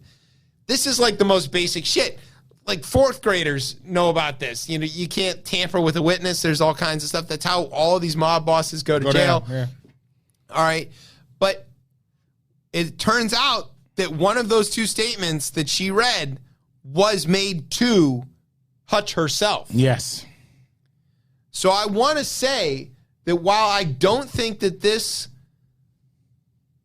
kid, I'm going to call her, at 26, is a patriot or a hero exactly, and she's not those things. Yeah. But what she is incredibly brave, because I think that if you're somebody like Cassidy Hutchinson and you've been in the Trump sphere and you didn't understand, have to do this publicly. You didn't have to do it publicly. You could have done it when she did do it quietly, but then was willing to come out and to do it publicly. Basically, she knows how dangerous, corrupt, and willing to commit violence these people are, and she was out there doing it. And God, I hope she has the protection necessary, because it's not just the Trump people proper, but the QAnons and all of these other people who get spun up by this are now gunning for her. And she's a dead woman walking. So if she's nothing else, she's incredibly brave. And she's incredibly American. Yeah. Based on what I know of the last week, a dead woman walking is a very apropos. As Churchill said, you can always count on the Americans to do the right thing after they've tried everything else. Yeah. And she was very close to doing everything else. She did everything else. She did do everything She was complicit. Yeah.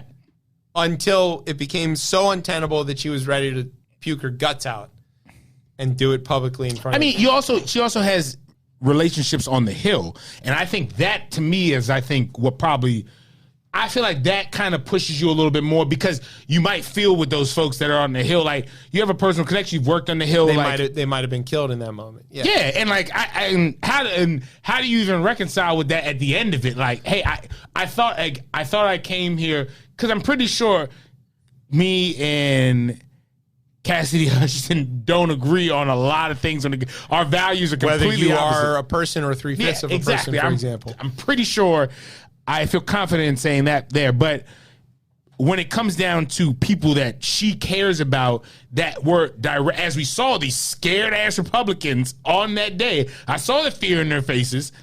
We heard it in their voices. Heard it in their we heard voices. it in dumb Kevin's voice. Yeah, or even the folks at Fox News seemed a little from how they responded to this. Hannity, Ingram. Yeah, when it's people who are close to you. Yeah, then this becomes maybe a little bit easier in a sense to come out and speak about it, because you're like, I think there's also this possibility that the establishment Republicans are using her as the conduit for the message.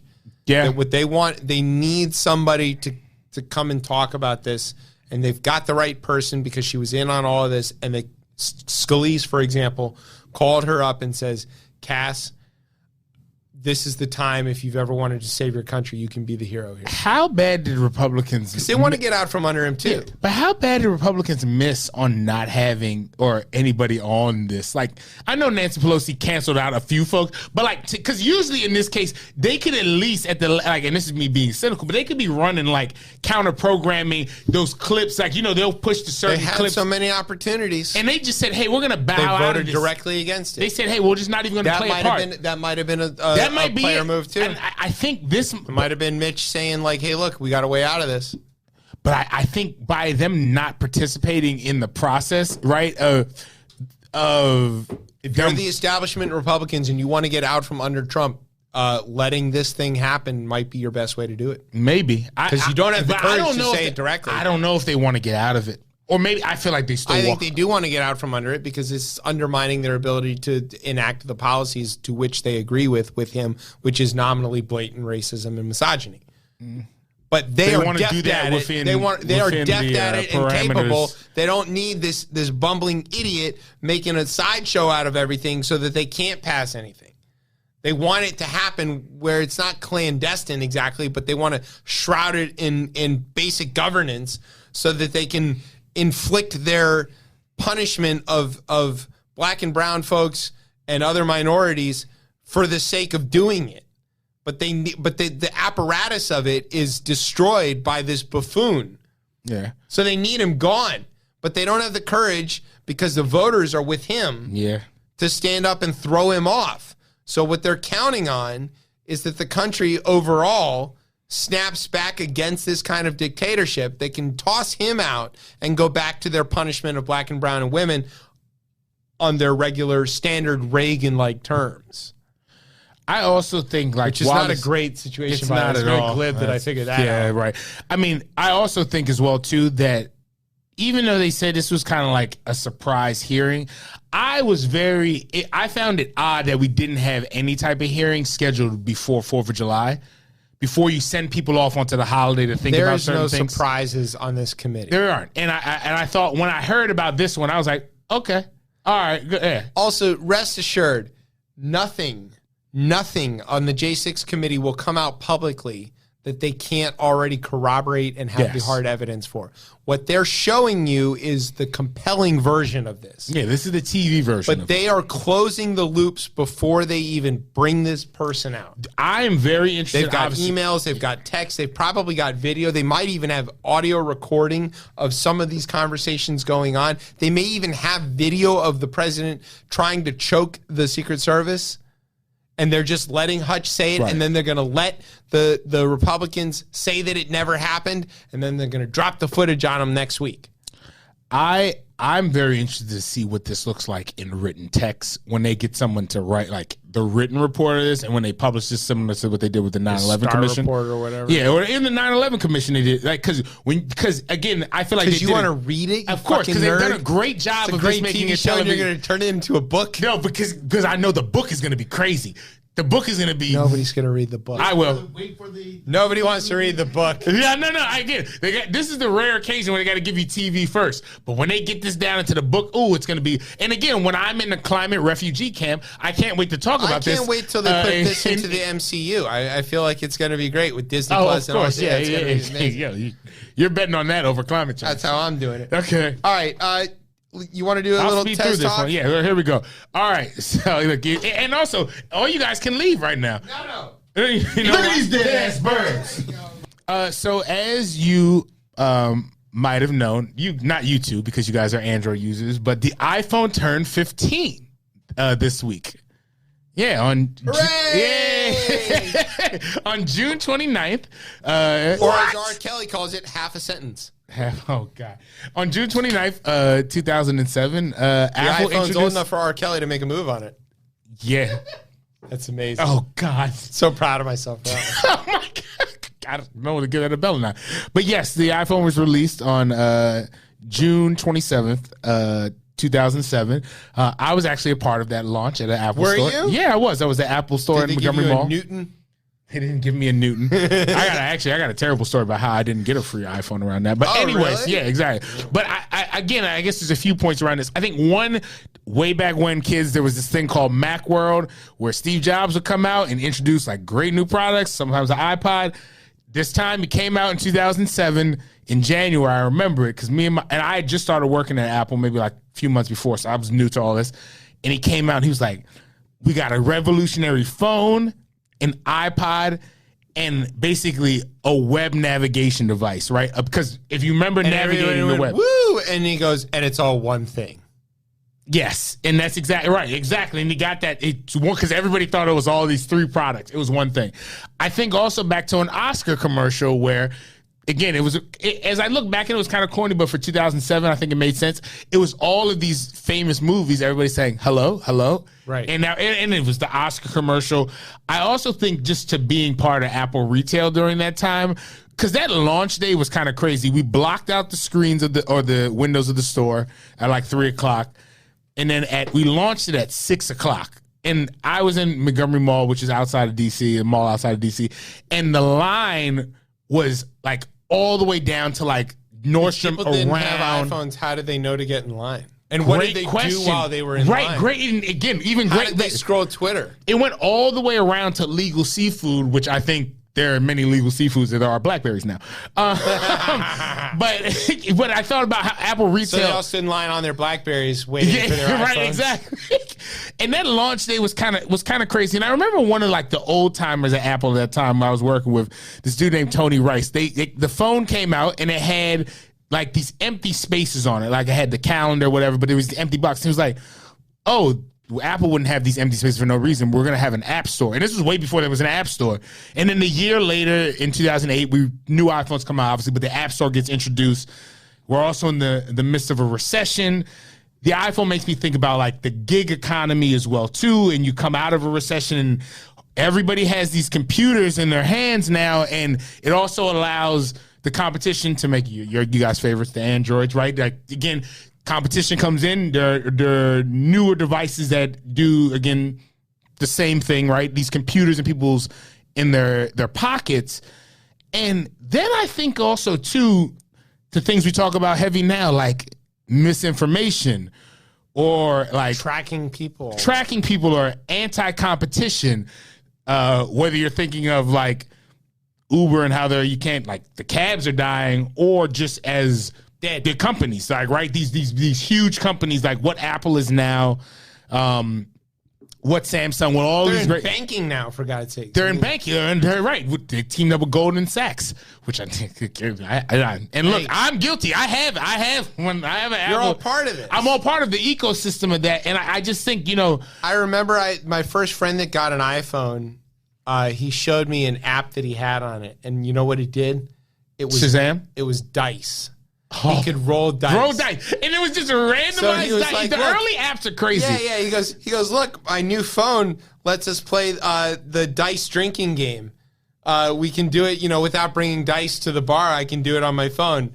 And we're like, okay. And he was like, yeah, I have an iPhone. And we're like, oh, that's your pickup line now? And you're like, yeah, I have an iPhone. Like, nobody gives a shit about your stupid early iPhone users. I didn't even like your dice game. I didn't even like to bring my iPhone out in those first 2 years because you were kind of in those early adopter stages where people kind of attacked you. We're like, what does it do? And he goes, it plays dice. And we're like, this is stupid.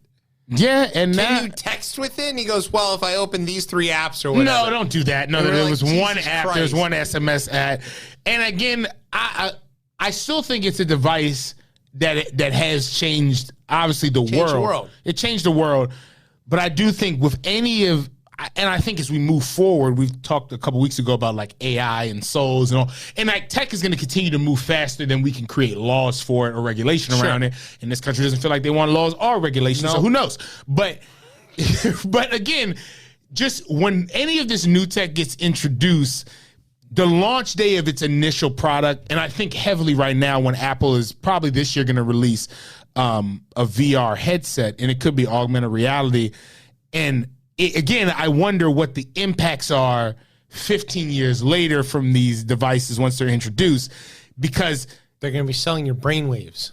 Well, no, I think there's going to be a time where folks kind of are outside trying to battle with the heat and they only come out at night, and everybody else is kind of on their headset and they live in like an alternate reality or the metaverse as it's been coined by may happen other organizations. But no, 15 years of iPhone I think is really insane, because again, Steve Ballmer and Microsoft laughed at this when this came out.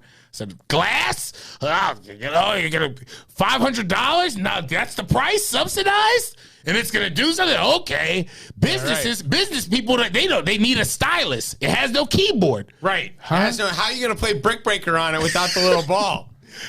Fingers. I mean, I don't know. Kudos to Steve Jobs, got a lot of shit with him, but for innovation, no. I mean, one of the higher level thinkers of innovation here. And just willing to take chances. Did he steal the iPhone from Xerox too?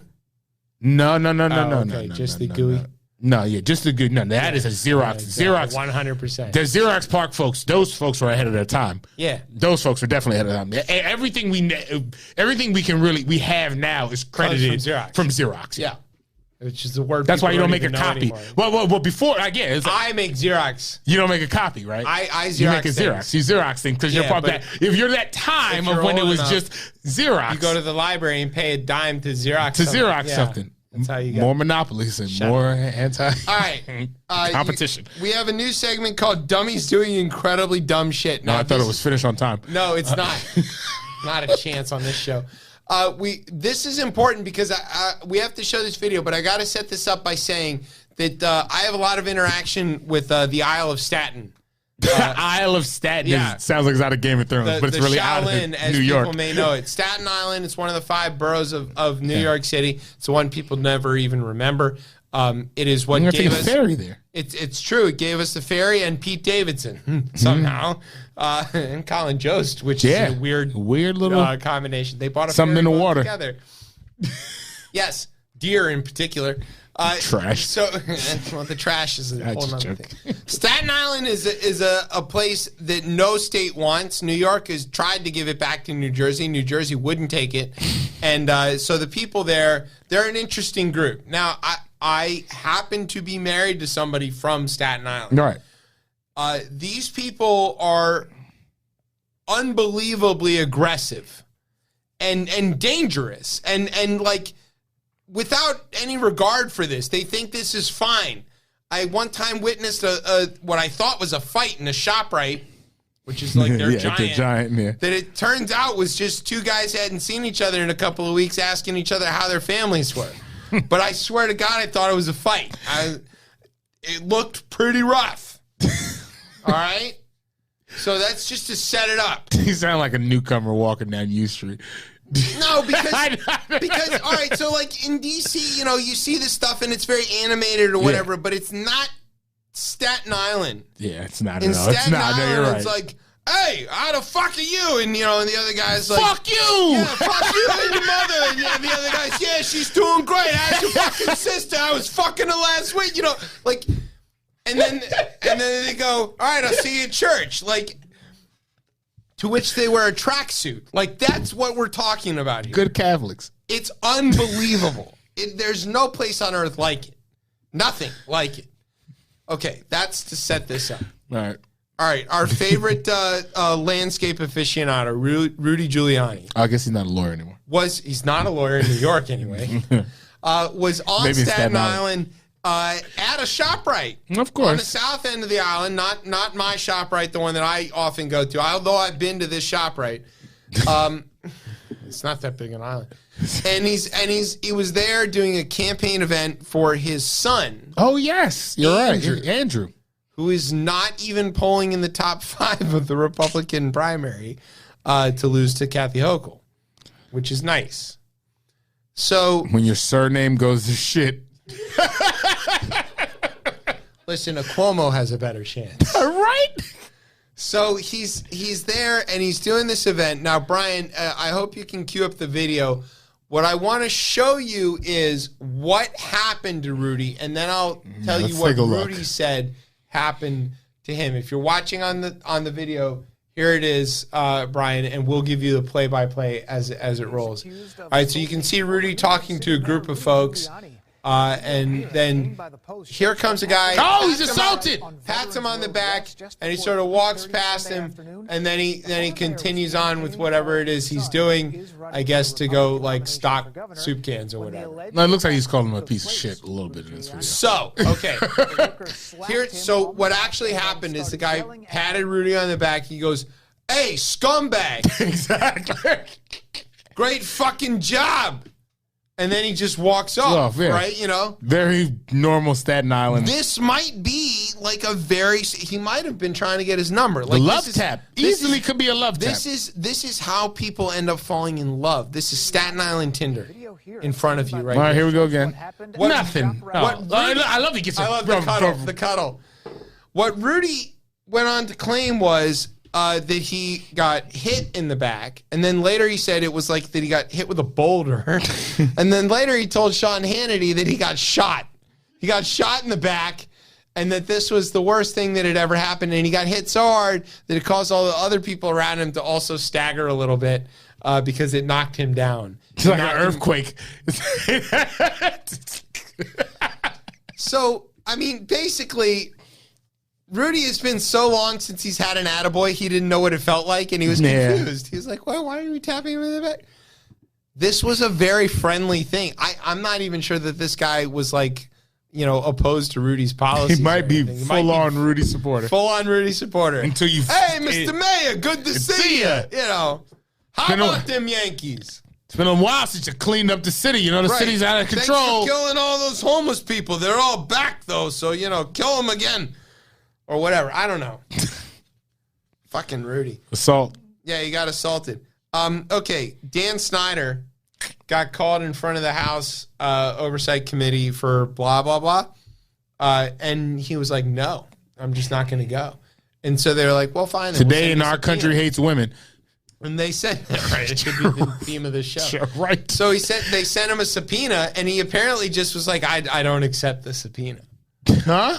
I know. See, you know where he gets this from. Yeah, his buddy that he donated all the money to. Yeah. The Coup guy. The Coup. I want to know, like, how you and I get that power?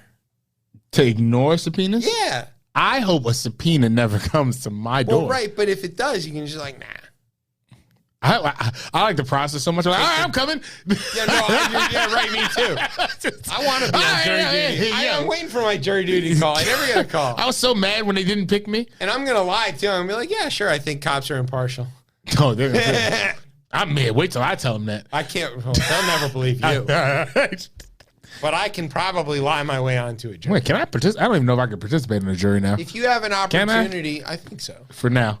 Yeah, you're a citizen now. Yeah, I think I'm black. If you I didn't know if they were stopping people. I didn't know if I could only participate on juries of my own kind. They're only going to pretend to let you participate. Gotcha. If you have an opportunity to participate in a jury or to be part of the legal system, you should take advantage of it because it is important that people know how this works. Yes, it is not just your civic duty, but it is also your civic opportunity. You know what jury my mama was on?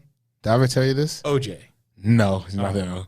The Lululemon case. Oh. Yeah. And imagine it. I don't even know how she got on with me. The show? I don't know how she got on with me working at Apple and how much Apple was implicated. Yeah. I have no clue how that Can we get her on the show? About Lululemon. She's not going to talk about that. She's not going to talk about that. She's definitely, she hates travel out. She didn't tell me until like, it was literally like 6 or 7 months after that case was in. And it was like maybe like a holiday or something. In passing, she's like, by the way. But she's also in HR, so she's real like funny about I took $12 billion from Lululemon.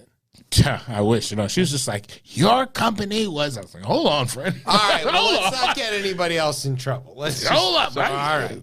Speaking of trouble, cousin Herschel. No, I don't want to. This freaking guy. What? Okay. Yes. He's pretty weird, right? Cousin Herschel. Yeah. He's not the weirdest though. No. Raphael from Canada got in a fight with Elmo. He did. Because Elmo got his COVID vaccine. And for whatever reason, Ted Cruz, after losing 4 out of 5 rounds to Big Bird, decided he wanted you've been getting to get his ass whooped by yet another puppet. Brian had the graphic ready to go. Way to go, Brian. Yeah, so he could be a Muppet though. Yeah. He's got a looks Muppet little face. like the Count. A little bit. Yeah, except he can't. Well, he doesn't want us to count anything. Oh, well. He counts in French Ah, because he's Canadian. he is. So basically what happened is Elmo got his COVID vaccine and Elmo's dad took him to get his COVID vaccine. And he also mentioned that he had like a lot of questions, but that he talked to the doctors and that decided it was safe. And so therefore, cool, Elmo gets his shot. I'm a parent with young kids. I'm very relieved that they're now eligible. We've got the appointment scheduled. Have you got your appointment scheduled? It's a big deal. Okay. Elmo got the shot. And Ted was really upset. Is that his dad? That's my Ted Cruz impression. Oh, I thought it was Elmo's dad. No, I don't know what Elmo's dad sounds like, but I know the Ted Cruz. Son. Yeah, I don't know. Sounds like that. Anyway, Ted Cruz is an idiot because he picked a fight with a fucking Muppet again. And he said you cite zero evidence. And no, I think. Despite the fact that there was specifically evidence and questions in the whole thing.